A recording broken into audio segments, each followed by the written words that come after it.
Hey everyone, welcome to Served. I am Andy. JW here as always. Producer Mike in the house. Guys, I have a question.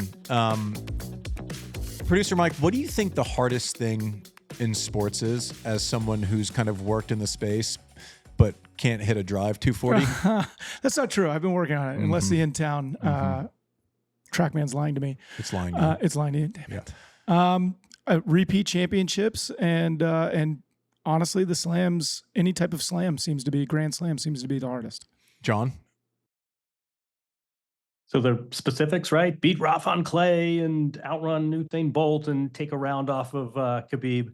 I think it's got, whatever the answer is, and I want to hear what you say, because I feel like this is a leading question. It's got to be in an individual sport. That is my one condition. Take it away, the one professional athlete on this panel. We don't even have one anymore. Here's what I think. I think after I spent 7 hours watching the Masters coverage, I'm not sure they could have scripted more drama. I think there was more drama than there was in the White Lotus finale. But hey, either. I think watching Rory McIlroy, who is already one of the best golfers of all time, even before, if he didn't win the Masters yesterday, and he's a sometimes served listener. So if you are listening, Rory, man, congratulations. It was so fantastic. I was glued to my seat the entire time. Pulling for you, pulling for emotion. And guys, I think expectation is the hardest thing in sports. And at what point do other people's expectations of you take the place of your realistic expectations for yourself? And what I mean by that is, so when Rory McIlroy is this kid phenom at 10, 11, 12 years old, which, some of, like, Venus and Serena were phenoms when they were kids, right? They were you felt like they were going to win a bunch of stuff. Now, is that a Grand Slam? Is it 4? Is it 20-something? You don't know. Venus won 5 Wimbledons and is the second best player in her family, that type of thing. You don't know what the levels are. But if you would have told Rory, even at 12, even as a phenom, hey, listen, I'll give you 4 slams right now, all of the other things, number 1 in the world, the natural response is everyone, him, his parents, anyone around him, will be like, I'll take that and we'll be happy forever. No, like, close the book. I can code the best forever. That doesn't happen. You constantly reset. Imagine someone who's been one of the best golfers of all time since he was 24, and then having all of a sudden appeared mortal to us. And not because he's not mortal, because he can drive the ball, he can carry the ball 370. Like, not mortal, but just mortal in the fact that we've watched him be human and have to fight his own mental nerves. One of the best ever. Fight his own mental nerves to the point where people are getting emotional because he finally comes through and fights it also in real time. He just fought it a little better yesterday and was able to offset some of the mistakes with resetting, which has been learned over time. Expectation has to be the hardest thing ever. At what point does he go from, listen, you give me that thing at 10 years old, I just want to win one. I just want to even be in one. I want to play in one. To at 4, it's disappointing if you don't win the Masters. That's a crazy thing to me. That's like, it affects it affects his body. Like, he misses a chip 40 yards right on 13. That's a body thing. And then, people remember that, but how about the superhero effort to not let it get away at that point? Like, it's amazing. And it's weird. I want to connect this because in tennis, this was the week of Carlos Alcaraz in Monte-Carlo. But it's kind of, guy's 21 years old, he already has 4 slams. Like, he's won it on, he's one away. He's going to, for the next however many years until he wins Australia, he's going to be one away from the career slam. He's already there. And as I'm watching Rory, it hasn't gotten to the point with Carlos where he hasn't built up this, decade and a half long to where, Rory was standing on the 10th tee in 2011 with a 5-stroke lead, and he hasn't built up that subset. But we're already kind of getting there with Carlos, where before Monte-Carlo, we're going, well, what's wrong with Carlos? And then he wins Monte-Carlo, and he's now number 1 in the race for the season. But I think expectation is the hardest thing, Jon. Can I give you a corollary that gets us right back to the same place? Expectation is a big picture issue. What about, and this is not unrelated, and I think it applies both to Rory yesterday and to Carlos in the past, not least the Wimbledon final. Hardest thing to do in sports, isn't one of them have to be to get the train back on the tracks after you've had a derailment? So you have a lead, and then suddenly you get a little yippee and the lead disappears. Or you take the first 2 sets against Novak, and then Novak starts to claw his way back into the match. I think sometimes we say, oh, he won in 5 sets. And to me, there's a huge difference between winning the first 2 sets, losing the next 2, and then winning the 5th. Roger Rafa, 2008 Wimbledon final. That's a lot different than sort of alternating. He wins a set, I win a set, he wins a set, I win a set. What Carlos Alcaraz has had to do in a few of those majors, where he really had to come by, even the Roland Garros last year, when he was 1 set away from losing to Zverev, that would have been a really stinging loss. What Rory did yesterday, big picture expectations and 10 years, and sort of he knows. I mean, these athletes, they may not read every single tweet, and they may have ways to sort of isolate themselves, but they generally know the narratives of their career. They know if they're meeting expectations or not. But I think tied to that, losing a lead and then figuring out a way to just say, I'm not going to leave this putting green, this green or this tennis court is anything other than the champion. Even if I've got to, crawl on glass to get back after I've squandered this lead, I'd put that up there too as the hardest things in sports. Yeah, and also I hear stuff like that a lot, and it's like, I'm not leaving here. Like, no, you say, like, I am going to try my ass off. I'm going to try to be in the right positions. I am going to try to. It's constantly resetting.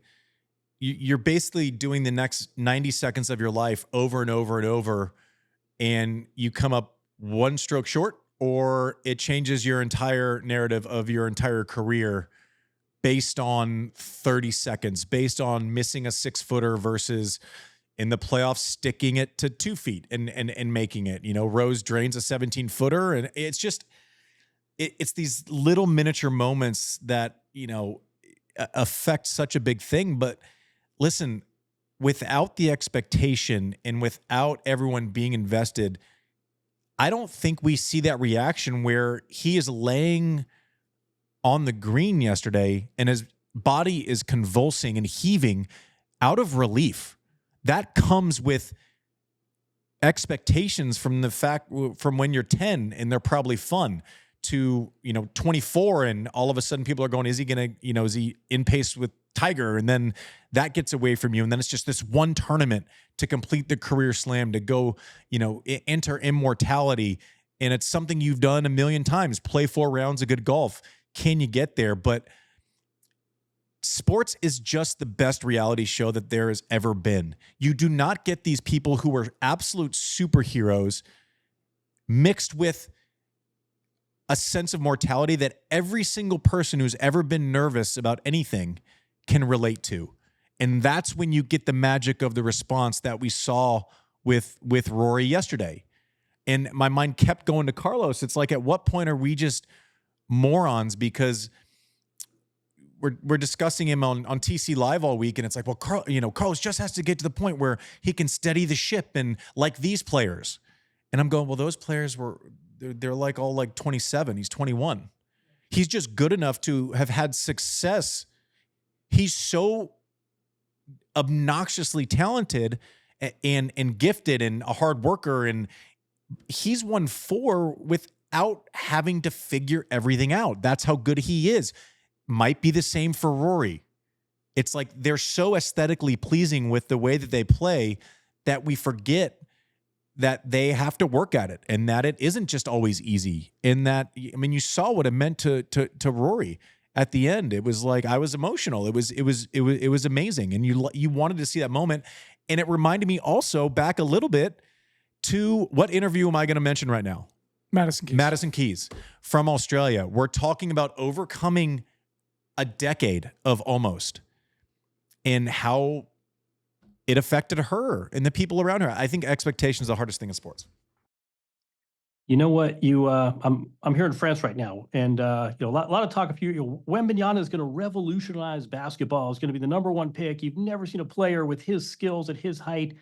And you know what? He goes to San Antonio and they're kind of in rebuild mode and we all like Pop, but he's getting on in years.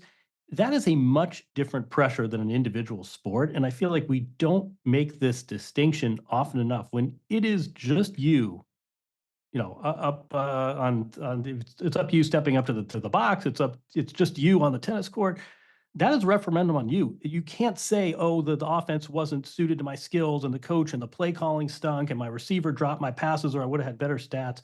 Whether it's Madison Keys, whether it's Rory McIlroy, whether it's, the UFC, whether it's Volkanovski fighting, trying to sort of revive his career in the UFC Saturday night.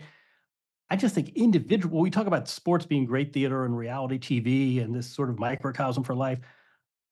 I love team sports, but it's just different when it's one person and it's just a referendum on them and there's no one else getting the blame and there's no one else getting the glory. And I think what we saw yesterday was really raw. We got two Masters champions, and I think that's an interesting point. A lot of overlap. I keep thinking when I heard the same chatter you did, right? It's David Goffin. What's going on with Carlos, and is he having this slump? And you're thinking, dude, May 5th, he turns 22 years old. Everybody needs to relax here.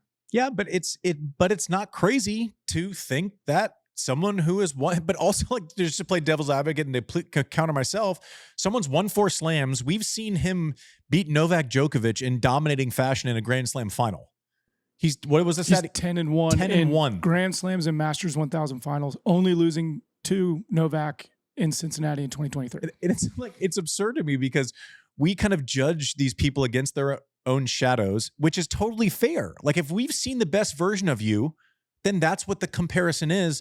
But then we forget about Carlos in the 10-1 in Slam and Masters Series final. We forget about Naomi Osaka when she's made it past the round of 16 of Slam. She's won. We forget about Iga Swiatek as 5-0 in Grand Slam finals. We talk about how maybe she gets a little nervous, and I'm like, well, shit. Like she gets nervous enough to never lose a Grand Slam final when she gets there. People operate differently, right? The Jack Nicklaus thing where he has won 18 majors and got second 19 times. It's not always perfect. It's not as easy as like, this guy's going to win. And we all have a beer and we go through fantasy drafts and we pretend like we know everything. It's a jumble of nerves to the point where the best in the world who have mastered the craft of controlling their own bodies, all of a sudden hit a chip 30 yards right to the only place where you can't hit it to reset. Yeah. And start from scratch. I mean, if you think about it, Rory it was 11 years since he won even just any type of slam, right? Valhalla in 2014. 2014 PGA Championship. Andy did the Open Championship same year, right? 2 weeks before. It's been 11 years, and we still consider him one of the greatest of all times, right? And he has a measly 5 championships now. Jeez. I mean, at a pretty young age. At a really young age, right? And like, odds are like that might happen to Carlos, right? He's got 3. Like we might have to wait 4. That long to get. I'm sorry, he's got 4, but he's got 3 of what he needs to complete a slam. Like Grand Slam, how long? We might wait 11 years for that. It's a possibility because we're spoiled. But also like Carlos is the first one to the microphone to criticize himself. Right? Like he loses in the semis of Indian Wells to Draper. And he goes in and said, I just was nervous. I was unprepared. There was a little bit of panic that set in. There was all of these things. And we go, how could that be? It's not just because you've done it once, just because you've done it twice. We kind of like to say, oh, they can handle it now. It's a living thing. It isn't just like a set guarantee because you've done something, And then the flip side is like, oh, Rory finally won. No. Nope. Not a foregone conclusion. You got to give, he had to literally, I can't even imagine what he felt yesterday when he finally closed his eyes. He wasn't playing golf. It wasn't what it was. I never once in my entire career cramped in practice. Not a single time. And sure as shit, you throw those nerves in there and 3 hours in and your body is going, oh, I'm cramping. It literally takes over your entire body. We're on a text chain with producer Mike and a couple of our dumb buddies. And they're like, how could he do that? I'm like, you've done it at your club championship when you're 7 back from the lead after 9 holes. What are you talking about?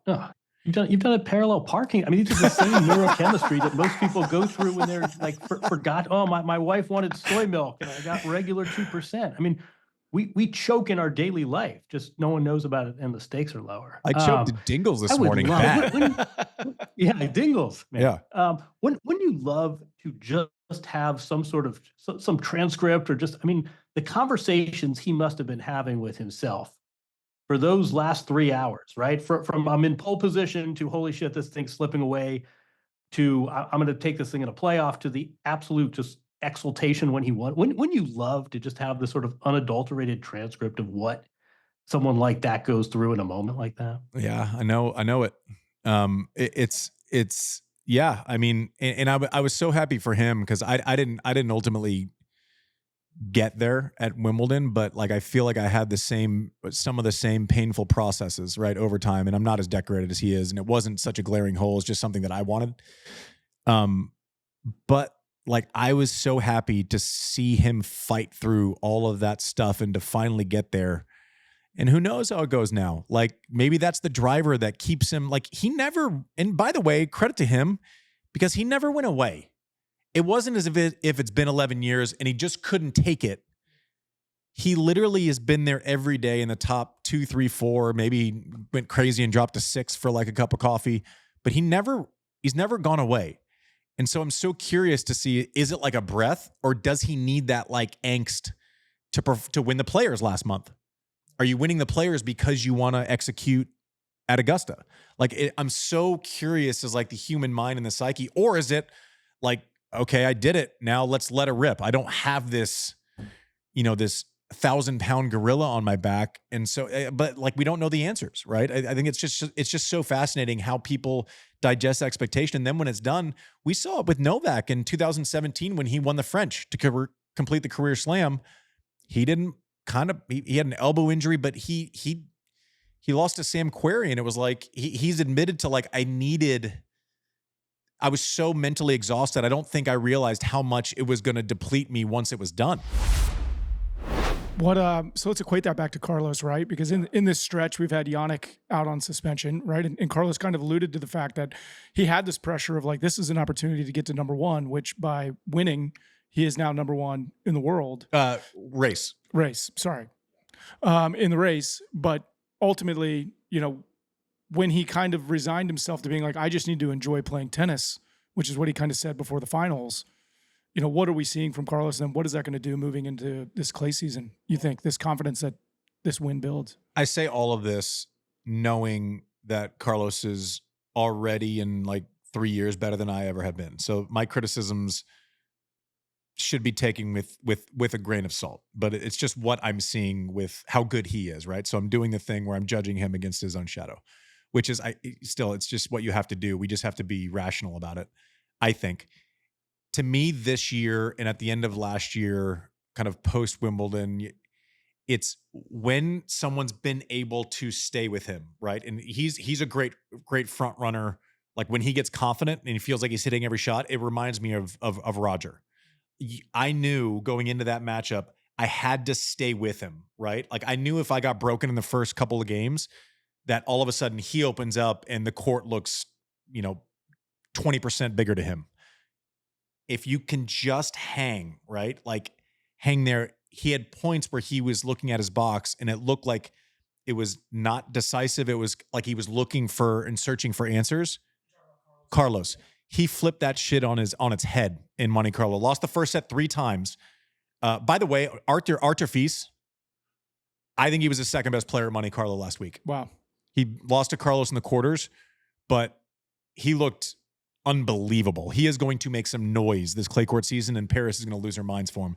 But Carlos, he looked, I said early in the week, after he got a rough first-round draw against Cerundolo, who can play and can create a little speed on the forehand enough to like make it uncomfortable, lose the first set 6-3. Imagine coming off the loss. You saw the scoreline. Yeah. Imagine coming off the loss to Goffin, hearing the little chirps, losing the first set.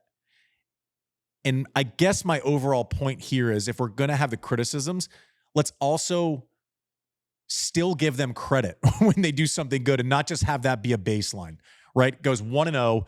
He flipped a couple of other matches, flipped it against Musetti before Musetti got hurt at the end, lost the first set to Arthur Fils, was 5-0 in the second.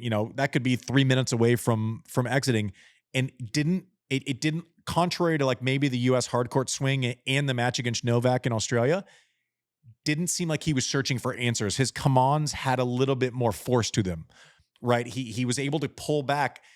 First set against Musetti, he was missing everything. He was missing everything. He pulled back. He made Musetti beat him. I think we saw a little bit of a level up from Carlos when presented with friction last week. And I think that's going to serve him amazingly well. If he figures that out, it's like that Novak thing, right? Where I can hang, shrink the court, not make errors. Let's see if you can beat yourself and hang on. As nervous as Carlos feels, I promise you his opponents feel more nervous because he can bring so much more to the table. And once he gives himself enough of that credit, it's going to be dangerous. And I saw him gaining on that in Monte-Carlo this week in a big way. Can I ask you, just let me filibuster on a few things real quick. One of them, can we all agree it's kind of nice to have a Masters event that only spans 1 week? God. I did not hear a lot of people. I did not hear a lot of people saying, "Boy, this Monte-Carlo event's fun," but you know what would make it really better? Maybe 5 or 6 extra days. That would really bake in some downtime. I think that's what we really need.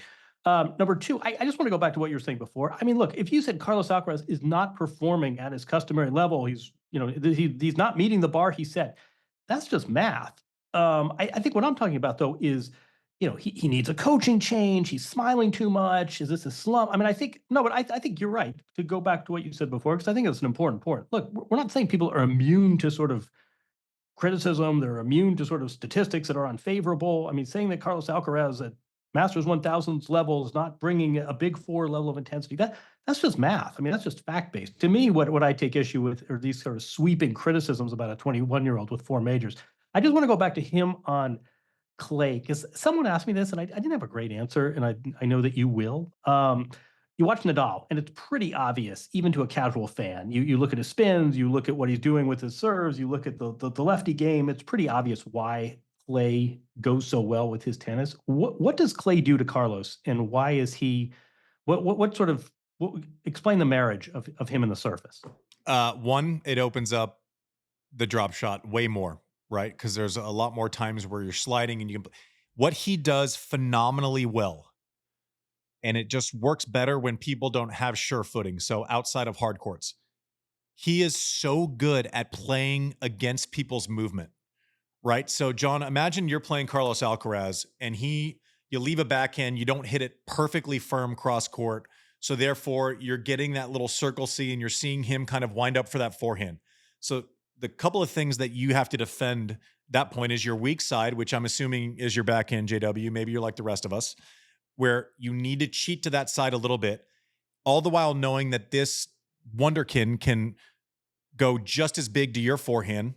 And then, oh, by the way, you have to guard against the little teardrop drop shot that barely clears the net, and you have to go forward. So in 1 second, once you realize you don't hit that ball perfectly cross to find his backhand, which also is a good shot, you're having to retreat both ways, potentially, because of speed of shot that's available to him, and all of a sudden bring the drop shot into, off of a slippery start, right? Carlos is so good. Once he gets you kind of pulled, he can pull that drop shot out, and you're playing against your movement and trying to get forward. I think that is the biggest thing when you see him on grass and clay right now versus hard, where I think he's still one of the best in the world on any surface that you put him on. You could put him on a pool table, you could put him out on an ice skating rink, and he'd still be one of the best in the world. When his fluency of movement and his creativity can expose your movement and make you have to move against the grain constantly, does two things. One, you're on ice skates, but you're not getting a clean shot on the ball. You can't bully him. And from a kind of fluttering ball or something that's not firmly hit, he can create as much speed as anyone in the world. Now, the flip side of that is Sinner, who's almost like an algorithm, right? You feel like you're watching a ball machine drill where he's going speed both sides, but he wants that clarity of step, right? He wants to be firm each time that he hits the ball.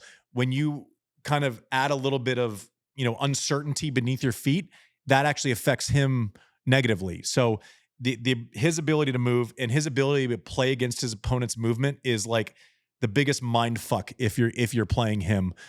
It makes more sense to him under his feet because he's so gifted athletically, and I think it just screws people because you're having to guard against 4 different options all the time, over the course of 3 hours or even 5 hours if it's 3 out of 5. Asked and answered. Thank you. What, you were going to filibuster more? No, that was good. I did not want to let this go without saying how much I enjoyed a 1-week Masters series. As long as we got that out of the way, listen, I'm good. Listen, there wasn't a player. Francis Tiafoe knew the drill. He went from Houston on a Sunday and played Tuesday afternoon in Monte-Carlo. It's not a decision he had to make. That's on him, right? But like this, you can't. I was texting with someone who's involved with the Masters 1000. And they're talking about scheduling and does this tournament really need a week or that week or whatever it was. And I'm going, that's a tough thing for you to ask because you're one of the people who are adding weeks to the calendar. Like everyone in tennis, and this is like kind of the PTPA's point, like misrepresented in a lot of places, but the overall arching thing where people are attracted to the conversation is that everyone's just firing in a circle and not, looking in the mirror. Which I think is right. But like, I don't know that I've found anyone who's not benefiting financially directly from the extended format of a Masters 1000 who says, you know what, we tried it. This is still a great idea. Not a single fucking person. I was thinking about that. And in tennis, we can disagree on everything as we've proven on this show. Well, mind you, this is just an ATP 1000 too, right? So some of the 2-week ones, those are all ATP and WTA, correct? Yeah. Monte-Carlo can't handle it.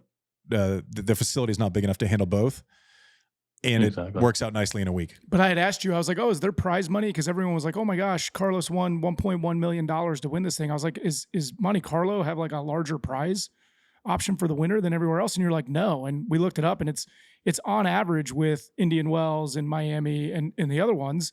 And ultimately, when you think about it, those are all 2 weeks. This is 1 week. It's much better to go work a place for a week and make $1 million. Are we talking about the overall or the price per day? Yeah, that's price per day gets chopped in half, and it's tax free. No, you know who's paying the price per day, or the networks and the media rights are all being extended, but somehow that doesn't go to prize money. You know who really loves? Yeah, actually, can we take a second on that? A little bit. Can we take a second on that? Because I'm not naming names, but as soon as someone decides, I have a punchline. All right. Oh, sorry. No, keep going. Correct me, but I don't want this to get lost, and then we're gonna get back to the John's open mic night. But I think as soon as the tournaments layer on the 4 or 5 days, and I'll say this the wrong way, but the general sentiment is correct, and I know this from one of the rights holders broadcasters, they get locked into the price they're paying for like the last 4 days of the tournament. Like they're automatically locked in on the front end if they add 5 days, and it's valued the same as like the last 5 days in the most lucrative parts of the tournament, which is fucking insane. Like having no seeds playing on like the Thursday, 10 days before the final, valued at the same metric as the finals it's like really? Yeah. Is that your understanding, John? You're totally right. No, that's one of the reasons. I mean, this is why if you want a Master Series event, that's one reason that you really like it. Yeah, exactly. And you're right that is not reflected in prize money. As long as you brought this up, we're kind of freewheeling. It's early April, right? I mean, we're in a good point to schedule for do this kind of thing. I was listening. Mark Cuban sells the Mavericks, right? And he says something like, I don't have this in front of me, but this is pretty close. He's like, 21 out of 24 years I own this team, we did not make money. And you say, well, why would you own a team if it has year-to-year operating losses? You say, oh, that's right, because it is appreciated, whatever it was, 20x from when he bought it in 1999 or 2000. So you're willing to take on these year-to-year losses when the asset as a sports property is appreciating the way it has, right? I mean, you'd be crazy to. And I'm thinking about this in terms of tennis. And I'm thinking now that these events are allegedly for sale, there was a Bloomberg story that, Ari Emanuel might be trying to package a deal to buy some of the WME events. And we talk about, Madrid. And I'm thinking these events are appreciating as assets, as sports assets tend to do. And so at some level, shouldn't the players be sharing in that? If the ATP is really a partnership and you have these tournaments that even if they have a couple, operating losses, 1 year is a little bit down and the next year might be positive, But if these events are worth $500 million, isn't it a bit of a problem that the players are not seeing that appreciation? You sort of brought this up, and I've been thinking about it, so I throw it out there. Yes. Yeah. Okay. Yeah. I mean, I don't know what the metric. I mean, they're not. Cuban's different because he, has his money. There's an opportunity cost because it's locked up and he can't get anything out for a certain amount of time.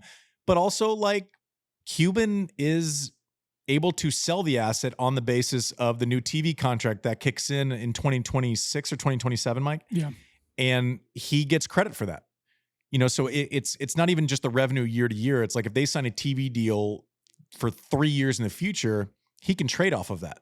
Like it's very simple. But yes, the players should get the benefit. And that's why we're looking at, like, the conversation isn't about we're really good in tennis, and it's the slams and it's the tours and it's everyone. Record prize money at the US Open, and they'll inch it above whatever the last record was. But all the while, if it's not on a percentage basis that exists, regardless of, the US Open did $1 billion just, on site last year. So, but if 15% was at 600 million, and shouldn't that be, it doesn't go in lockstep like the NBA, where it's whatever the split is now, 53-47. That's if it's $2 billion in revenue or if it's $600 million in revenue, not as like, oh, we'll choose the prize money this year kind of as it goes. But they should obviously be participating in upside, which at this point they're participating in the upside of a given week, not a given decade. Exactly. So the people that like the spread out man spread Masters events are the, whatever it is, seven tournaments, and then Reed Hastings and Netflix. I mean, these are a boon if you have Netflix stock, because that's all you do if you're a player and you're stuck in Toronto, Canada for 12 days before going to Cincinnati. I mean, point being, there's literally no one in tennis outside these Masters 1000 owners who I grant you are not insignificant figures, but I can't think of an issue that has near consensus dislike. Well, and yet here we are. You parse that. Well, it's also, and I guess what I'm getting at, like with the percentages. So based on what I know about the rights holders for the Masters 1000s, if they make an extra 4 or 5 days of revenue, I'm not a mathematician, but if that's 11 days and you're up, 40% or something on whatever the TV rights is, but then you up a prize money pool 2% and throw a parade, there's a disconnect. And when there's not transparency about it. I only know this because I've had conversations with people I know kind of behind the scenes, but it's not transparent. Like, we're adding a week and then they bluff it as like, this is good for you. No, we're doing this because this is good for you. Shut up. Like this is for your health. We didn't ask you what would be good for your health, but we're pretty sure. Pretty sure this is good for your health. We don't need your opinion on it, but this is good for you. Well, and one thing, you don't think using the Marriott gym for 6 days is optimal training in the middle of the season? Well, hey, listen, you get rewards, right? Is that one of the? Yeah, that's it. And a suitcase. A suitcase. Yeah, one of the things that also came out of Monte-Carlo was, they were asked about if they were going to make it a joint event with the WTA, and I'd asked you about it because on its surface you're like, all right, why isn't this a joint event? Why aren't we putting these thousands together? But really, there is an issue with facility and size, and that kind of leans into that. Can you kind of explain that? Because none of the articles really dive into that. They just kind of like, oh, they're looking at it. Well, listen, combined events are great. We all love them. If there's enough space, Indian Wells is maybe the best event of the year. And also, it's fine if Monte Carlo is built on the side of a hill. You literally have like a 400-foot drop from the bottom, which is center court, to the practice courts and some of the match courts that are up top. It's built on the side of a hill, so it's tiered down. You can't create more space. You just can't. And so even if they wanted to combine it and make it a 2-week event, they can't. Like, it's just not feasible. But like, also, that's okay. The women go through the Middle East in February and have a couple of 1000s. That's fine. Not everything has to be the same. Like, it's an imperfect calendar, cadence, different priorities. Like, you can't just make everything into a 2-week event, space has to matter. In Monte-Carlo, it's maybe the most beautiful stadium in the world. It wouldn't qualify. It got grandfathered in. It wouldn't qualify for a lot of the different things with locker rooms, stadium capacity that they now put if you want to, take a license for Masters 1000. If any of these trade, there are certain metrics that Monte-Carlo wouldn't meet the thresholds in current times. They've been grandfathered in. Monte-Carlo is a great event. Don't change a thing. Can I give you a quick little stat that I found to be hilarious? Please. Indian Wells is the biggest tournament. It covers 52 acres. Monte-Carlo as a country covers 69 acres. Nice. That's a great stat. That's a nice mentality. That's a nice. That's a great. I mean, the other thing too, as long as I like this freewheeling April. On the same. This is sort of adjacent. This is also why people say, I don't understand. Why don't we have more Masters 1000s on grass? And it's for exactly the reason Andy said. I mean, there are a finite number of venues, Wimbledon being one of them, that can give you the practice courts, the locker room facilities, the parking, the hospitality. There are not a lot of grass venues that could live up to these sort of prerequisites that you have a Masters event. But that's a great stat. I mean, 69, wait, what did you say? 69 acres? 69 acres, yeah. Wow. Beautiful. The other thing about, like, say Masters Series on grass, yes, I've wanted that forever. Like, it should be the case. The courts at the end of Wimbledon are trashed. Like, they've the wear and tear of them. It's not as if, like, you can't practice on the courts more than, like, as a seated player. Roger Federer, the time he was going for his 6th win, could practice exactly 45 minutes a day on, like, the outer courts at Wimbledon. You don't get on stadium like you do at the other courts. It's untenable in grass. And they're like, well, just move it around early. I'm like, no, you can't move it. Like, the slams are kind of set in place for a reason. You can't just create new dates that don't have the ebb and flow, off of Paris. And that's largely dictated by weather. Like, you get some pretty shitty days in Paris, even in May. You get the rainouts and the, where you're not doing much for 2 or 3 days. It's based on weather. Like, grass has to grow, believe it or not. Like, you can't just move it to April. No, it's not possible. So there are some reasons, but also it's okay for these tournaments to live in their own silo as long as it's inside of a week. I would rather have them be in a silo, have their own character, than boil the ocean over 11 days. Failure. Every Masters. And also, I will provide the caveat, because people are like, well, Indian Wells is doing it. Indian Wells, you're flying. Think about where you're flying from when you're going to Indian Wells. You're either coming from Europe to California, or you're coming from the Middle East. Like, you have to have those 5 days of travel if you play in a final. 17 hours. It's not the same as going from Madrid to Rome. It's not. You don't need 5 days to get from Madrid to Rome. You can do that in the morning. You can have the next day off, and you can play the next day. Like, there is sense to Indian Wells being an extended format a little bit, based on where you're traveling from the week before, which is Dubai or somewhere like that. One thing up, kind of changing topics here. Emma Raducanu apparently is stepping away for a little while to recalibrate.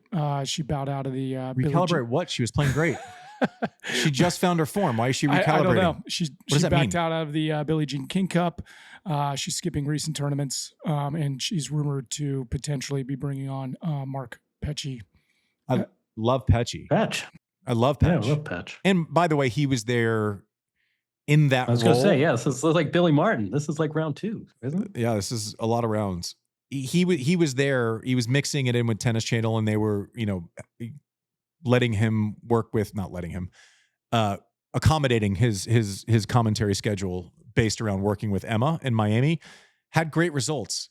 Like, she looked great. She looked like a top 10 player in Miami. I love that fit. I love the fit. Petchey seems to, I remember watching the coverage, and I could see, in Miami, you can see like a big field with people, and it was 10 minutes before she was going on, and they were playing this bouncy ball thing where you have like the trampoline thing and you're bouncing it off of. She was laughing, looked relaxed. I'm like, oh, that looks very, very, very comfortable.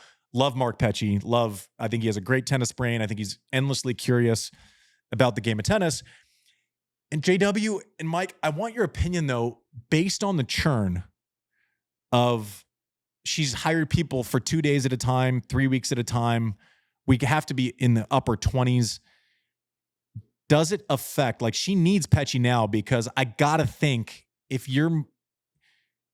it's hard to enter into a new agreement, give up whatever you have to do, whatever else you have going on in life, knowing that this could be a 2-week situation. Mark obviously knows the deal. He's, I think there's a longer term relationship. I think that'd be great. I would actually be, fully supportive, but I think you're actually narrowing the pool of coaching talent just by virtue of you having this quick trigger on firing people. Is that, that's rational, right? Yeah, no, we got a lot of data points now, don't we? Oof. This is not, yeah. I get so frustrated, because I think she's so good for the game. I'm such a fan of hers. I personally, I like listening to her reasoning on things. And it's just like you get through the quarters and you finally are kind of getting momentum and then you stop. Like, why put a speed bump in the middle of your season?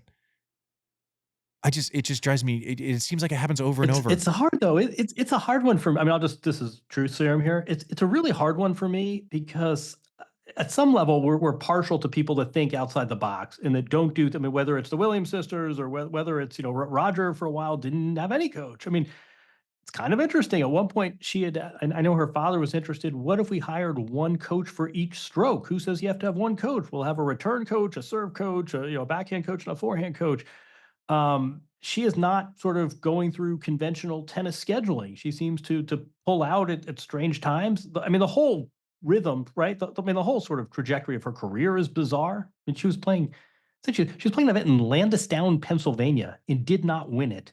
Goes to the U.S. Open, qualifies, and wins a major. there's nothing conventional here, right? Her background is not conventional. The way she came to tennis, the way she projects. There's sort of, and I think we're sort of have a tropism. I think people tend to think favorably about that, and yet there are so many sort of own goals. There's so many moves where you just scratch your head from absolutely blowing through coaches. No player, whatever. If it's not a great marriage, go find another coach. But just the sheer number of coaches she's blown through, sometimes when she's playing well, is mystifying.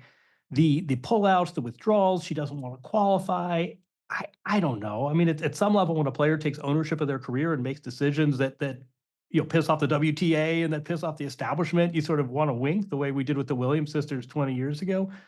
But there are a lot of just really mystifying career management moves here. Would you, I don't know, where am I missing the boat here? The Williamses were consistent in their strategy, right? It wasn't as if they were here one thing, like I'm working on my fit and now I'm off, now I'm on. Like they were, I got it wrong. I was next to them when they weren't playing junior tournaments. And we were all like, you can't do that. That's like, you need to, how is Serena Williams ever going to become a great competitor? Right? Like, like the stupidest shit that's ever been uttered. They're just, but also like not at the expense, like Serena was open to input once she got into her career. It wasn't as if she wasn't going to steal best practices or, racket technology or like she wasn't so stuck that they had a very, not traditional path. But then once they were there, it was open season. She was always looking for that voice, that advantage, trying different things, but not like, I don't think you can get any feedback in an 8-day trial. Like, I don't even know what you're doing. It's like, the craziest thing I've seen since the Nuggets firing Mike Malone. She is only 22 years old. I know. Well, honestly, wait, stop there though, because that's not a bad analogy. I don't know. Would you want to go coach? Dan Hurley got up. Would you want to go coach Denver? Would you want to walk into that situation? The with guys, no whatever, prep time? 18 No. months or, exactly. No. And I think the same thing. I think there's some of that too. If you're a broadcaster, Petch is great. He's from the UK. He doesn't have to, he could probably sleep in his own bed. He has kids her age. There's a lot to recommend about Petch. But yeah, at some level, you go through coaches at this rate, and I think a lot of coaches think, do I really want to get into that situation? I guess the point here is that I hope it really works. And this is all hearsay, right? And based on his presence in Miami with her, I hope it really works because I think Petch is great. I hope this is like, I hope she gives a coaching relationship the chance to sink in. And that's it. And I could give a shit who hires and fires. Like I have an opinion about it, but I think she is just so good for the game. And I think she's so good at tennis that you don't want to hear, last thing I want is 4 years from now, us having the same conversation like we've been having for the last 3.5 years. I hope it sinks in with Petch. I think the world of Petch. I think the world of Emma. I think she's phenomenal. And I hope it just, there's some tolerance for something being uncomfortable and not this knee jerk, let's get out and then restart and whatever your word was, recalibrate. I don't know what that means. I don't know either. Somebody commented on I know what it means normally. Yeah. It's just like, okay, no, you got the quarters. Let's build. We got momentum. Let's build. Let's keep it going. Let's keep it rolling. Maybe that is it, right? Like maybe they're like, I get pulling out of Billie Jean King like maybe Cup it's like just pull out of a couple things now. We know we have a run up through French and Wimbledon that's going to be fairly local, right? Those are and I don't think if we presented it as, hey, listen, this was always the case. I'm going to really put in 3 weeks with Petch. And we're not going to kind of do it on the fly of playing matches. That makes sense. Then tell us that. Like I was not in a hurry to get over to Europe because I knew I was going to play fine, okay, maybe, hopefully, make the semis of Rome is a great result for me on clay. Roland Garros not really my thing.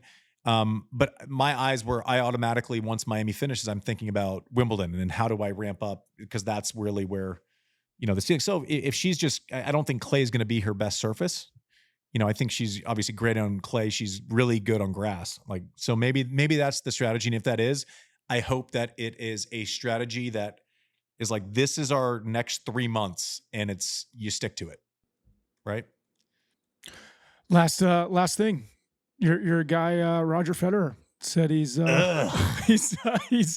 really tired of playing golf and he wants to make a comeback to a court near you, maybe fill stadiums again. In exhibition mode though, not professionally. Yeah. I know this, like, I don't think people really fully understand how bad his knee was and how many times the surgery didn't go as planned. Like not even just to play tennis, but even when he played doubles to finish Laver Cup, that was really dicey. Like when I saw him at Laver Cup in 21 and people were like, oh, he's going to come back. And he was on crutches and he was hiding them for like photo ops. That's crazy. Like his knee was very bad. I know that he's always wanted to do a bigger goodbye.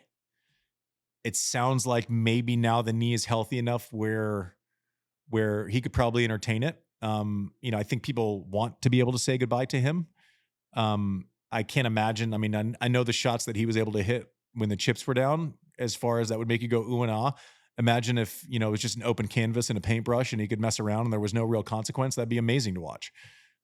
I'm sure. Go ahead. Wait, I love that. What, I mean, this is all speculation, obviously. I mean, when Juan Martín del Potro can fill a soccer stadium for his goodbye, what would a Roger, if the knee is healthy and we can do this thing right, what do you think a Roger farewell would look like? I'm guessing you want to hit different markets. So I'm guessing, he wants to see South America. I'm guessing he's going to, there's obviously going to be in Basel. There's going to be somewhere in London, the places where he has created the most memories. I'm sure Madison Square Garden. I'm sure he's going to hit all of these massive arenas, and then can you convince Rafa to come for 3 where you sell out 100,000 people somewhere, like where you're saying goodbye to both of them simultaneously? I don't know. But what I do know is that this is fantastic. I think everyone probably wants a chance to see him one last time. I think he was hurt. We got him for a doubles match, and then that was it. Doesn't feel like enough for tennis fans. So I'm happy. I think this is great, and it's gonna kind of set precedent for we have these giants of tennis. Does Serena go? Oh, is there a double bill? I don't know. Like it opens up. I mean, they could sell fill the Rose Bowl. What, go fill Jerry's World. I mean, that'd be incredible. They could do it. If only there were an American contemporary of Roger Federer who might also get in on it. Maybe Roger likes dingles. Excuse me. I would like to dingles game. I would like to hear from this point forward. I would like to be called by my new formal name, if needed, the Washington Generals.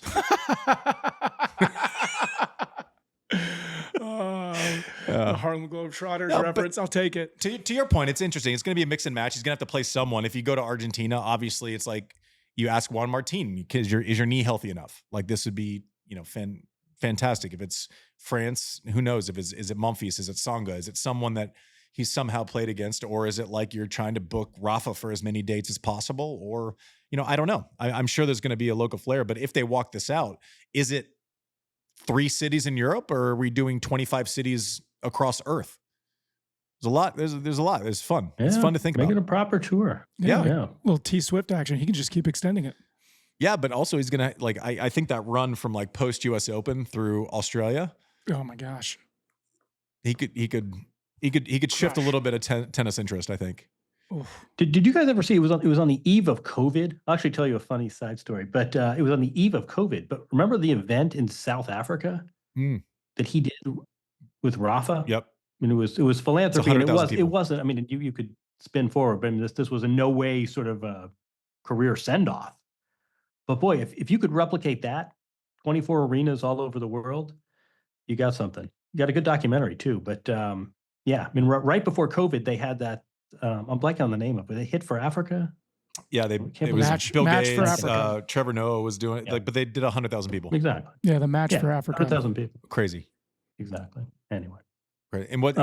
Should we show? Should we give our friend Lindsay a quick bouquet? We should. Lindsay Davenport, BJK Cup. So basically, the short version is she had this team that was stacked. Pegula was going to play. Pegula wins Charleston. Understandably, this is not Jessica Pegula is she's a throwback. She's a worker. She shows up to work every day, but she decides she can't go to BJK Cup. Lindsay gets her team together. Baptiste, Pera, they played fantastic. Get through Slovakia, which weirdly they had never beaten in the artist formerly known as Fed Cup, now Billie Jean King Cup. Props to Lindsay, because anyone who doesn't know her doesn't even realize how nervous she is on the sidelines. She talked about it in our show. She did a phenomenal job being the steadying force, getting through to the finals that look like they're going to be in China in September. That should be a comfortable one for the U.S. to go into right now. Good thing the schedule's not. We'll save this for our schedule show, but good thing the schedule isn't clogged. Yeah. No, Lindsay was fantastic. One other thing, can we talk about the atmosphere when there aren't phones?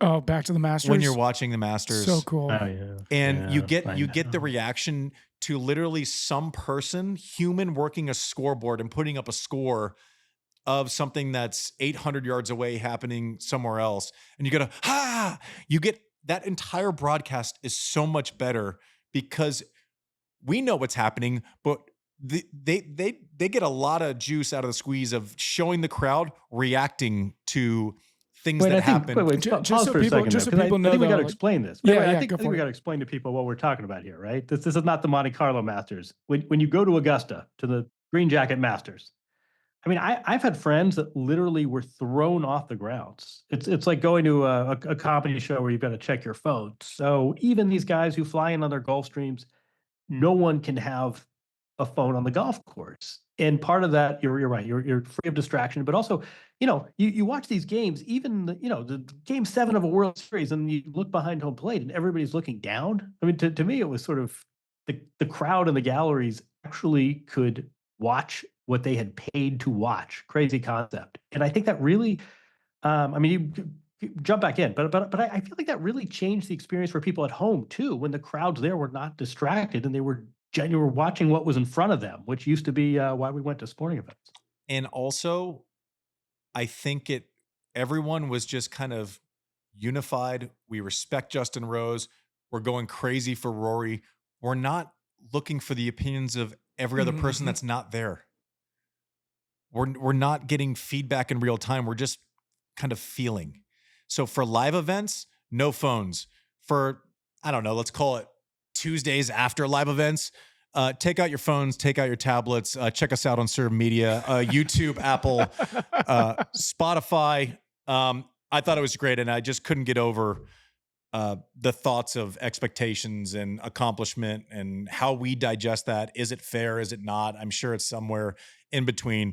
pumped for Rory McIlroy. I thought that was fantastic. Apparently, I'm going to say something crazy. Carlos Alcaraz is really good at tennis. No. Yeah. Pretty good. Yeah. He might lose next week, and it's all going to be okay. Yeah. It's all going to be fun. May 5th. May 5th, First week of May. Turns 22.